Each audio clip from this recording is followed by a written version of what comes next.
எங்கள் குலதெய்வம் கோயில், எங்கள் குலதெய்வம் கோயிலில் அப்பா வீட்டு சைடில் குலதெய்வம் கோயிலில் கும்பாபிஷேகம்னு சொல்லியிருந்தேன். அங்கே வந்து நந்தாதீபம் போட்டிருக்கிறதுனால இன்னைக்கு 23வது நாள். நேற்றும் போயிருந்தோம். நேற்று அண்ணன் அவங்க சாமி கும்பிட்டாங்கன்னு சொல்லிட்டு நேற்றுக்கு போயிருந்தோம். இன்னைக்கும் போய் இன்னைக்கு ஆடி முதல் வெள்ளி இல்லவா, அப்புறம் நம்ம நந்தாதீபம் ஆடி முதல் வெள்ளி 1ஆம் தேதி. இன்னைக்கு ஆடி 1ஆம் தேதி. இந்த மாதம் ஃபுல்லாக சூப்பராக இருக்கும். அதுவும் ஆடி முதல் வெள்ளி ஆடி 1ஆம் தேதி இன்னைக்கு நாங்கள் கூழ் குடித்தோம். இந்த மாதம் ஃபுல்லாக எங்கே பார்த்தாலும் கோயிலில் வந்து கூலாக தான் இருக்கும்.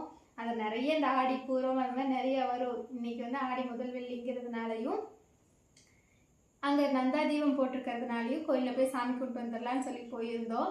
பால் அபிஷேகத்துக்கு கொடுத்து சாமி கும்பிட்டு வந்துடலான்னு நினச்சோம். ஆனால் பால் அபிஷேகத்துக்கெல்லாம் கொடுக்கறதுக்கு நேரம் நாங்கள் போன டைமுக்கும் பால் அபிஷேகமும் முடிஞ்சிருச்சு. அதனால் பாலெல்லாம் வாங்கிட்டு போகல. ஞாயிற்றுக்கிழமை மணிக்கு நந்தாதீபம் இறக்குவாங்க. அன்னைக்கு போய் பால் அபிஷேகத்துக்கு பால் வாங்கி கொடுத்துக்கலான்னு சொல்லிட்டு இன்னைக்கு வந்து நாங்கள் எதுவுமே வாங்கிட்டு போகலை. நல்லபடியாக சாமி பார்த்து தரிசனம் பண்ணி சாமி கும்பிட்டுட்டு வந்திருந்தோம்.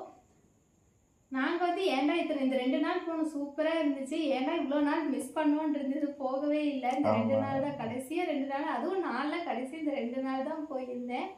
அதனால் ஏன்டா மிஸ் பண்ணோன்றது சூப்பராக இருந்தது. இனி ஒரு 2 நாளைக்கு தான் இருக்குது. 24 நாள் தான் சாமிக்கு. எல்லோரும் 48 நாள் நந்தாதீபம் போட்டு சாமி கும்பிடுவாங்க. ஆனால் இங்கே வந்து 24 நாள்லேயே நந்தாதீபம் வந்து இறக்கிடுவாங்க. அரைமண்டலம் அப்படிங்க, அரைமண்டலம் சாமி கும்பிடுறாங்க.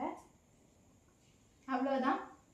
இதை ஷேர் பண்ணணும்னு நினச்சேன். நேற்றுக்கும் போயிருந்தோம். ஆனால் கரெக்டாக இந்த ட்ரெஸ் போடுறப்ப தான் விளாக் எடுக்கணுன்ட்டு இருக்குது. நேற்றுக்கு வந்து விளாக் எடுக்கவே முடியல, ரொம்ப பிஸியாக இருந்தோம். அண்ணன் அவங்க சாப்பாடு செய்கிறாங்க அப்படிங்கிறதுனால அங்கே ஒரு வீடியோ கூட நான் எடுக்கணும்னு நினச்சிட்டே இருந்தேன். ஒரு வீடியோ கூட எடுக்கிறதுக்கு நேரம் இல்லை. நாங்களே வீட்டில் சாப்பாடு செஞ்சோம் அப்படிங்கிறதுனால வீடியோ எடுக்கிறதுக்கு நேரம் இல்லை. அதனால தான் இதை ஷேர் பண்ணேன். நெக்ஸ்ட் வீடியோவில் பார்க்கலாம்.